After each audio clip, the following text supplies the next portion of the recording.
कोणतंही काव्य हे मधुरच असतं. त्यात पुन्हा संस्कृत काव्याची गोडी आगळीच. त्यातही संस्कृत प्रणय काव्य हे मधुरतर आहे. आणि या प्रणय काव्यांचा मुकुटमणी असलेलं जयदेव कवीचं गीतगोविंद हे मधुरतम काव्य आहे असं म्हटलं तर ती अतिशयोक्ती ठरणार नाही. असीम माधुर्य, प्रसादगुण, उत्कट रसपरिपोष या गुणाने ओतप्रोत भरलेल्या, अर्थानुरूप मधुर कोमल कांत पदावलीनं नटलेल्या अष्टपद्या त्यातील अंगभूत लयबद्धतेमुळे आपल्या मनाला जणू शृंगार नृत्याचा ठेका धरायला लावतात. या गुणवत्तेमुळं या काव्यानं रसिकाच्या मनात गेली 800हून अधिक वर्ष अढळ स्थान मिळवलेलं आहे. या काव्याचे आणखी एक अनन्यसाधारण असं वैशिष्ट्य आहे. शृंगार आणि भक्ती यांचं एक अभूतपूर्व रसायन या काव्यात जमून आलेलं आहे. हरिचरण स्मरण हा या काव्याचा हेतू खरा, पण तो साध्य करण्यासाठी जयदेवानं हरीच्या विलासकलांच्या वर्णनाचा मार्ग निवडला आहे. आणि गीतगोविंदाच्या प्रारंभीच त्यानं आपली ही भूमिका स्वच्छ शब्दात व्यक्त केली आहे. यदि हरिस्मरणे सरसम मनो, यदि विलास कलासु कुतूहलम, मधुर कोमल कांत पदावलीम, शृणु तदा जयदेव सरस्वतीम. श्रीकृष्णाचं स्मरण आणि रतिविलासाच्या वर्णनाचा आनंद घेणं या दोन्ही गोष्टी जर एक समयावच्छेदे करून करायच्या असतील तर रसिका मधुर कोमल आणि सुभग अशा शब्दकळीनं नटलेल्या जयदेव काव्याचं श्रवण कर असं तो सांगतो. आणि गीतगोविंदाचा आस्वाद घेताना हे रसिकांना तंतोतंत पटतं. म्हणूनच या एकाच काव्यामुळं जयदेव हा कवी अजरामर झाला आहे. हा जयदेव कोण होता याबद्दल फारशी माहिती उपलब्ध नाही. त्याच्याच शब्दात त्याचं जन्मस्थळ म्हणजे किंदुबिल्व, त्याचं अपभ्रष्ट रूप केंदुली असं असेल तर त्या नावाची गावं बिहार, बंगाल आणि ओरिसा या 3 प्रदेशात आढळतात. बंगालच्या बीरभूम जिल्ह्यातल्या केंदुली गावात तो जन्मला अशी परंपरागत प्रसिद्धी आहे. त्याच्या सांगण्याप्रमाणे त्याचे वडील भोजदेव आणि आई रमादेवी, त्याची पत्नी पद्मावती ही नृत्य आणि गायनात पारंगत होती. इसवी सन 1116 होऊन गेलेल्या बंगालच्या राजा लक्ष्मणसेनाच्या पदरी तो राजकवी होता. गोवर्धन, धोई इत्यादी कवी त्याचे समकालीन होते.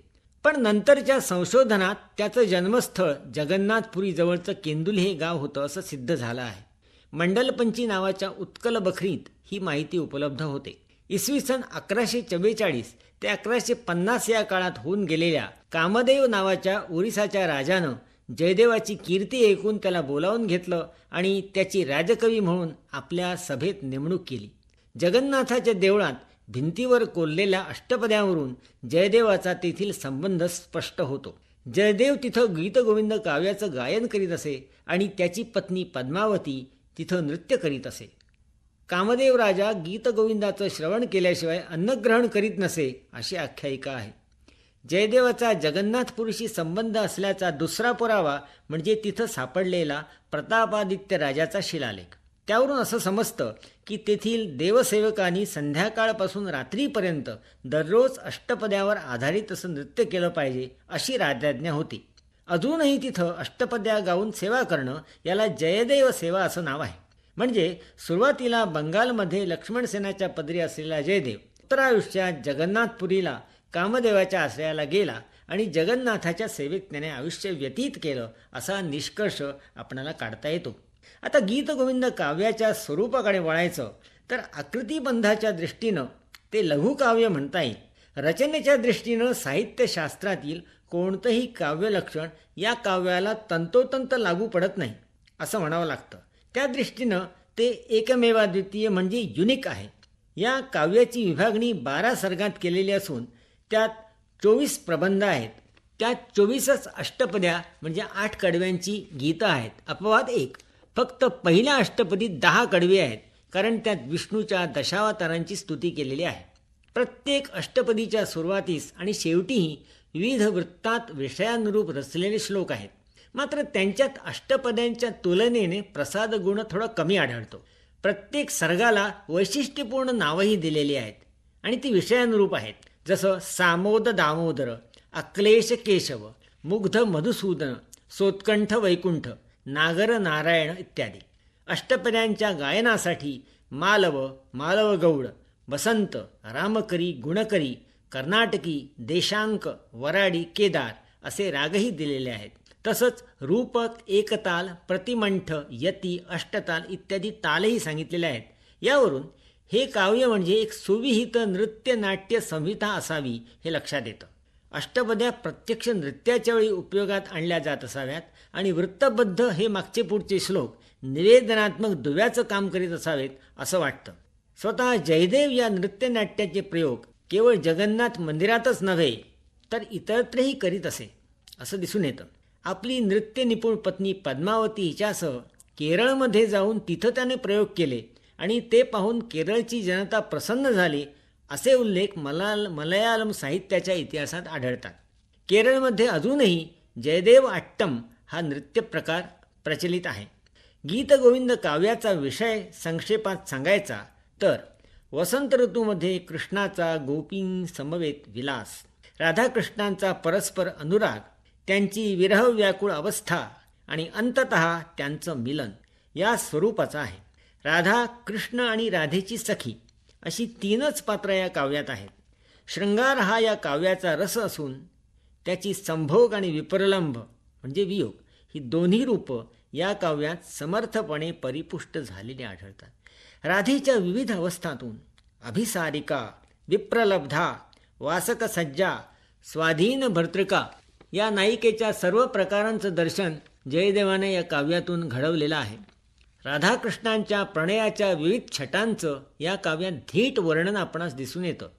त्याचा विचार करता असं लक्षात येतं की राधाकृष्णांच्या प्रेमाची उत्कटता शारीरिकतेच्या माध्यमातून तिथं व्यक्त होतेच, परंतु त्यापुढची अशरीरी अवस्थाही त्या उत्कटतेतून अनुभवाला येते.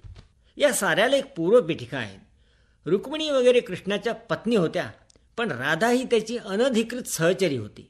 महाभारत, भागवत इत्यादीमध्ये राधेचा उल्लेख नाही, पण पुढच्या काळात राधाकृष्णांच्या प्रेमाची इतकी प्रसिद्धी झाली की राण्या आली आणि निकट झाली असंच आपल्याला म्हणावं लागतं. नंतरच्या पुराणात राधेच्या उत्पत्तीच्या विविध कथा आहेत. तसंच तांत्रिक तिला विष्णूची ल्हादिनी शक्ती मानतात. पुढे वैष्णवही परमात्म्याची सखीभावानं उपासना करावी असं म्हणू लागले.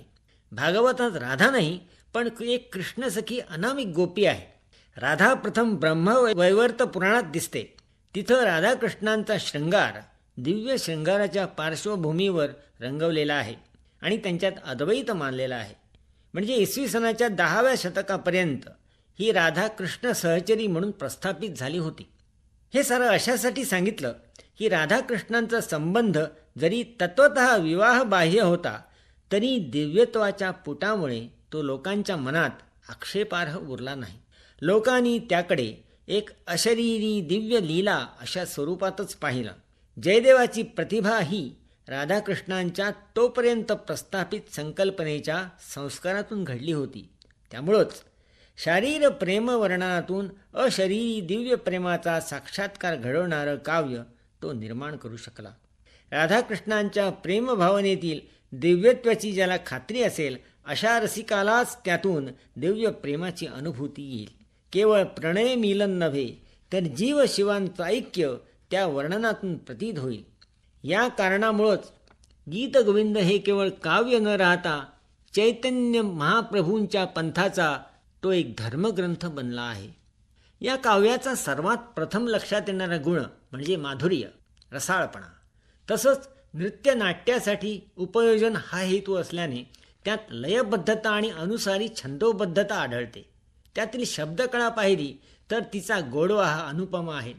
संस्कृत फारसं न जाणणाऱ्या सुद्धा श्रोत्यांना ललित लवंग लता परिशीलन कोमल मलय समीरे अशी पंक्ती कानावर पडल्यावर कानावरून कोणीतरी मोरपीस फिरवल्यासारखं वाटतं. या श्रवण सुभगतेबरोबरच प्रसाद गुण म्हणजे सुगमताही या काव्यात आहे. कोणतीही संहिता प्रयोगक्षम होण्यासाठी तिचा झटिती अर्थबोध व्हायला हवा. गीतगोविंदातही अष्टपद्या ऐकताना असा विनासायास अर्थबोध होतो. गीतगोविंदाचं बाह्यांग सुंदर आहे, पण गीतगोविंदाचं अंतरंग अधिक मोहक आहे. शब्दालंकार, अर्थालंकार हे संस्कृत काव्याच्या संकेताप्रमाणे आहेतच, परंतु रसराज शृंगाराच्या विप्रलंभ आणि संभोग या दोन्ही प्रकारांचा यात केलेला परिपोष अनुपमेय आहे. आणि मी सुरुवातीला सांगितल्याप्रमाणे या शृंगार चित्रणात सदैव भक्तीचा धागा हा अनुस्यूत असलेला दिसतो. प्रत्येक अष्टपदीमध्ये राधाकृष्णाच्या विलासाचं वर्णन केल्यानंतर शेवटी हे हरिचरण स्मरण दुरितांचा नाश करो किंवा हे हरिगीत कलिमलाचा विध्वंस करो अशा प्रकारचे चरण आवर्जून आलेले आहेत. म्हणूनच हे काव्य शृंगार आणि भक्तिभाव यांचं हृदयंगम रसायनच आहे. म्हणून हे काव्य वाचताना त्यातील राधा ही राधा राहत नाही, कृष्ण हा कृष्ण उरत नाही आणि आपणही आस्वादकाचा द्वैतभाव विसरून एका अशरीरी दिव्य अनुभवाचे वाटेकरी बनतो आणि प्रेमरूप आनंदाचे डोही डुंबताना मनात फक्त आनंदच उरतो आणि मग म्हणावंसं वाटतं, मधुर कोमल कांत पदावलीम शृणुतता जयदेव सरस्वतीम, शृणुतदा जयदेव सरस्वतीम.